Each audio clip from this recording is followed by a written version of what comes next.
All right, Lakers Nation, buckle up because the NBA season is finally here, and we've got a lot to unpack. The purple and gold are tipping things off against none other than the Golden State Warriors, a team that always brings drama, pace, and that signature energy that can light up the scoreboard in seconds. But here's the twist this time. The Lakers will be without LeBron James to start the year. Yeah, you heard that right. No LeBron for the first stretch of the season. And even though that's a huge deal, I actually think there's a lot of upside to what this could mean for the team. Now, let's get something straight right away. The Lakers are not better without LeBron. That's just a fact. He's one of the smartest players the league has ever seen, and his presence alone changes everything. But what I do think is that this roster has enough pieces, enough chemistry, and enough motivation to stay afloat while he's recovering.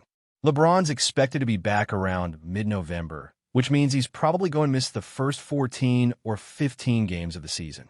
That's a big chunk of time, especially in the Western Conference where every single win and loss can make a difference between fighting for home court advantage and battling for a play-in spot. If you circle November 15th on your calendar, that's when the Lakers wrap up their 14th game, the second of a back-to-back against the Milwaukee Bucks. It's possible that could be the date we see LeBron's return. But if the Lakers are holding their ground, if they're winning games and building rhythm, I can see him waiting a little longer. Because, look, if through the first 10 games they're 7-3 or 8-2, there's no reason to rush him. In that scenario, LeBron probably says, all right, let's take another week, make sure everything's good. But if the team struggles, let's say they start 1-4 or 2-8, that's when you might see him thinking, okay, how long can I really sit out while we're slipping down the standings? Because the West is too competitive to dig a deep hole early and expect to climb out later, especially when health and fatigue start to play a factor late in the season. The good news is the schedule to open the season actually looks pretty favorable for the Lakers. The first couple of weeks are kind of forgiving, and the travel isn't too brutal. They won't even leave California until the 29th of October, which gives them time to get comfortable and find rhythm before the road trips start piling up. They start with the Warriors, then play the Timberwolves, then the Kings up in Sacramento, and after that they're back home to face the Trailblazers. That's 4 winnable games right there before they even hop on a plane. After that, they head to Minnesota again, and then wrap up the month against the Grizzlies, who are still dealing with injuries. So realistically, you could see the Lakers finishing October with a solid record. Something like 5-1, or maybe even better if they take care of business. Now, that first matchup against the Warriors is huge, not just because it's the opener, but because it sets the tone for everything that follows. Golden State is dangerous. You can't give that team any kind of momentum. They're the kind of squad that can bury you under a wave of threes before you even know what happened. But the Lakers do match up pretty well against them. The issue, of course, is perimeter defense. Without LeBron, you lose a lot of defensive communication and leadership. And when you're facing shooters like Steph Curry, Klay Thompson, and even younger guys who can stretch the floor, things can get out of control quick. Still, at home, with the crowd behind them and fresh legs to start the season, I like the Lakers' chances to grab that win. If they can do that, the rest of the month opens up nicely. After Golden State, they've got Minnesota twice. The Timberwolves are tough, especially with their size, but the Lakers should be able to take at least one of those games. Then you've got Sacramento, a young, fast team, but still beatable. Portland's in rebuild mode, and Memphis is shorthanded. So there's a real path here for the Lakers to start strong, even without LeBron. If they manage to go 5-1, or even 4-2 through those first 6 games, they'll be in a great position once they hit that stretch against Miami, San Antonio, and Atlanta in early November. Now, let's talk about the opportunity this stretch presents. With LeBron out, it's time for some of the younger guys and role players to really step up. This is where Rui Hachimura, Austin Reeves, and DeAndre Ayton, yes, those 3, have to take center stage. Rui's shown that he thrives when he gets consistent minutes at his natural position. He plays with confidence, especially when he's not trying to force shots or adjust around LeBron's rhythm. He tends to rise to the occasion against teams like the Warriors too, which makes this the perfect moment for him to shine. Austin Reeves, on the other hand, is stepping into a bigger role than ever. He's no longer the surprise success story. He's a real piece of the Lakers' future. He's the guy who has to keep the offense moving, handle the ball, hit shots, and bring that steady presence that keeps everyone involved. Then you look at DeAndre Ayton, and while he's still finding his place with this squad, this is his chance to establish himself as that inside anchor. These next 10 to 15 games could really define what his role looks like once LeBron's back. If he can protect the rim, rebound, and run the floor, the Lakers will be in great shape. And don't sleep on Gabe Vincent either. He was one of the biggest standouts in the preseason, playing with energy, hitting threes, hustling on defense. His ability to pressure guards like Curry and Poole could be key in this first matchup. I know there's been talk about whether he should start, and honestly, I get it. Maybe it's not the permanent move, but for a game like this against Golden State, it makes sense. He's got the motor to chase shooters around screens, and if he can knock down a few open looks, he adds a whole new dimension to the offense. What's interesting is that the Lakers have options now. They can go small, they can go big, they can mix in defensive lineups depending on the matchup. Against a team like Minnesota, for example, I wouldn't be surprised to see a double big setup. Maybe Ayton paired with Maxi Kleber to deal with guys like Rudy Gobert or Karl Anthony Towns. Then in faster-paced games, you go smaller, bring in Jared Vanderbilt or someone who can switch on defense and keep up with quicker lineups. This flexibility is something the Lakers haven't really had in past years. It's going to matter a lot early in the season. Now, let's be clear, no one's pretending that losing LeBron doesn't hurt. He's the difference between being a solid playoff team and being a legitimate championship contender.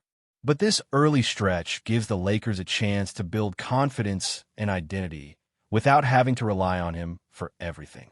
That's been one of their biggest problems in the past, the LeBron dependency. When he sits, the offense collapses.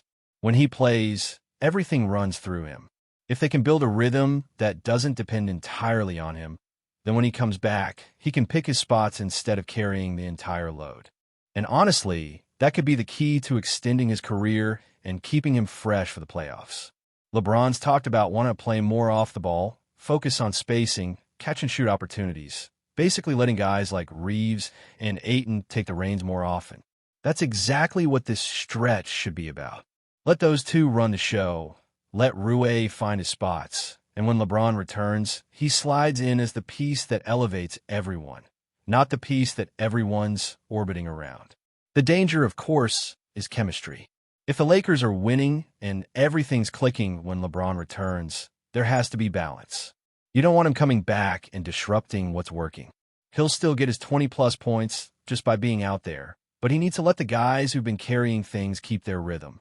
On the flip side, if the team's struggling and sitting near the bottom of the standings, then yeah, you unleash LeBron fully because he's your best chance at digging out of that hole. So really, these first few weeks are going to tell us a lot about what kind of Lakers team we have this year. Are they deep enough to handle adversity? Can the younger players take on real responsibility? And when LeBron's back, will they be ready to elevate rather than just survive? These are the storylines that make this opening month so fascinating. And tonight, against the Warriors, it all begins.